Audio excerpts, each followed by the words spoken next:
hate that being chronically ill means that, like, I have a really skewed idea of what's normal for my body and what's not. Like, I just dismiss a lot of symptoms that in hindsight I probably shouldn't dismiss. Like, the last couple of days, maybe like 3 days, I've been waking up with a sore throat, and that's nothing new. ME/CFS, sometimes you wake up with, like, swollen lymph nodes and, like, a sore throat, and, like, I'm like, oh, typical. But this morning I've woken up with an even, like, sore throat, and I'm like, I think this might be, like, regular person sickness. And, like, I literally have only been out once in the last, like, 2 weeks. Like, why is the one time that I go outside of my house the time that I get sick? I hate being normal human sick on top of my chronic illness sick. I mean, at least it's temporary. Like, I hate it. My disability hot take is that it's okay to limit your advocacy to things that you go through personally. Like, for example, I'm disabled and chronically ill. My advocacy stops at my own experience because that's my expertise. But if I wanted to be an advocate for wheelchair users, I would only be able to give you what other people have told me about their experience. I can't give you firsthand experience. I'm also not a professional who deals with wheelchair users. Like, let's say I was a doctor who specifically treated wheelchair users, or I was a researcher, like an epidemiologist or something that, like, specifically researched wheelchair users. Obviously, I would be an expert on that situation in some cases. So sometimes it's okay to take a step back and uplift those who go through those experiences rather than talking over them, because a lot of times we want to help other people when really we're just talking over them. And a lot of times, because we're not an expert on the situation, we can, like, spread misinformation or misrepresent the situation. So sometimes it's okay to take a step back and be like, I don't fully understand this because I've never gone through it. I'm not an expert on it, so I'm gonna uplift those who have. If you want to be a chronic illness awareness advocate or a disability awareness advocate, that's totally fine. But sometimes it's okay to advocate for your own experience rather than talking over those who have gone through different things. I don't want people to be worried about me. There's nothing to worry about. I don't want people to try and understand why I am the way I am. So for me, my EDS is actually a big contributor behind my chronic pain. I have a lot of really unstable joints, dislocations, subluxations, and really tense muscles to try to overcompensate for that instability. And it's just all the different comorbidities that go along with it, it really doesn't help. Oh wow, interesting. So is this like an everyday thing, like even today? Yeah, even today. Why? Why do you ask? Well, it's just you're so put together today, like you're wearing makeup, your hair is done, I'd be surprised doing all of that with that much pain. Well, some days are definitely better than others. Today wasn't too bad with my pain. Definitely not like an 8 out of 10 or anything like that. But I don't really remember the last time that I spent a day without pain. So it's definitely a chronic thing. It's like an everyday thing I have to deal with. It's just a matter of I've been through it for so long that on my lower symptom days, I try to do as much as I can because I know that on my higher symptom days, there's no chance. But that doesn't mean I'm not in pain. That doesn't mean my symptoms aren't flaring up. That just means either I'm having a lower symptom day or sometimes I just don't have a choice and things have to get done either way, regardless of how I'm feeling.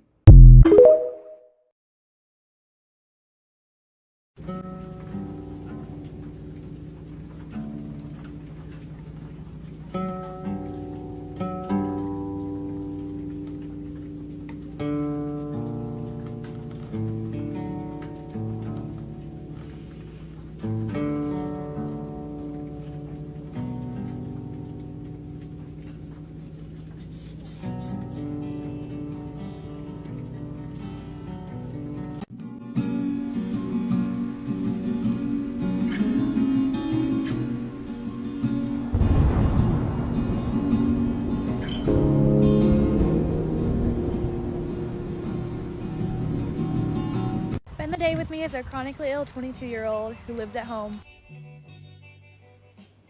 I'm so tired, but I actually slept really good last night.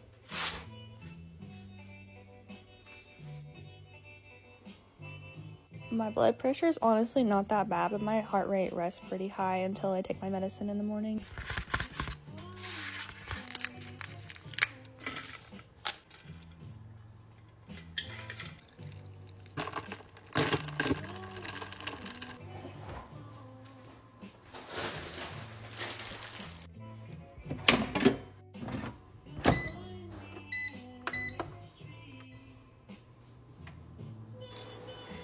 probably should call in another prescription for my atenolol. I'm honestly not that hungry yet, so I think I'm just gonna sit in my bed and drink my coffee until I get hungry. Also, I'm starting this new book. It's called The Dead in the Dark. I've technically read a little bit of it, but I couldn't follow it, but I want to try to read it again because it seems like it has a good plot. Also, my plants desperately need to be watered, so I'm gonna do that real quick. They look really bad, but I promise they're just dramatic.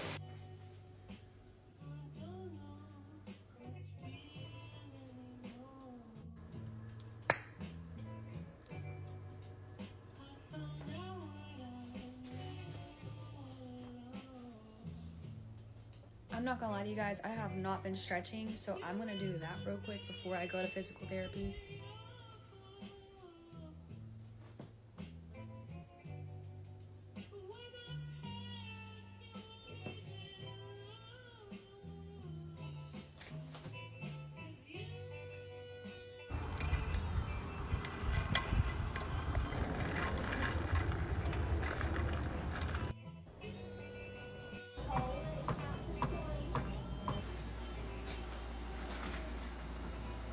Okay, so good news. Me and my physical therapist have decided that I can graduate physical therapy by the end of this month. So I only have 2 more appointments left.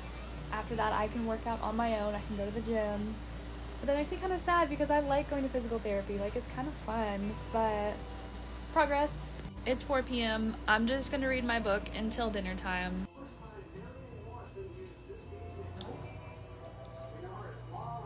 Okay, I'm walking again just for like 10 minutes because I feel like I have some more exercise in me. And also I haven't been able to exercise in a week because I felt so sick. And I was also in like a huge depressive episode.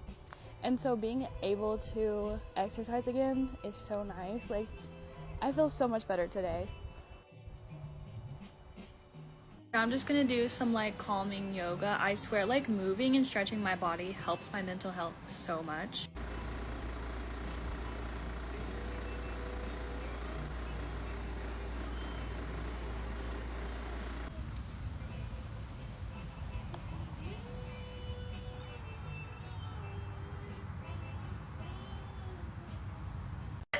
No, Mom, I did not just twist my ankle. There's something seriously wrong. No, I'm not being a baby. I'm not.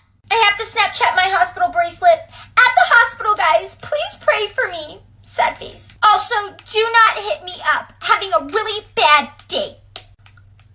Mom, why are none of my friends texting me? It's like they don't even care. I'm like literally dying, Mom. No, they said the same thing about the girl in Grey's Anatomy, and guess what? She died. And they're like the best doctors ever. No, what, Mom? No, I am still hurt. I'm not feeling better. I was just making a TikTok because it's gonna go viral. What? The doctor just says it's a sprain. Well, he's wrong. Tell him to check again. Well, am I at least gonna get one of those cool braces? So here's something you may or may not know about Ehlers-Danlos syndrome. Our tears, depending on if you have this symptom or not, may feel like acid or just really, really burn your face. This is something I suffer with. Last night I had a good cathartic cry, as one does, and this whole area right here and around my eye and my eyeball itself burns, just burns. And like a normal person may feel some irritation and burning due to the salinity of the tears, but this is actual like burning, like intense pain. So even though it's the next day and I cried last night, this area all around here and a little bit above my eye still stings and burns because of that pain from last night. Oh, the many, many joys of EDS.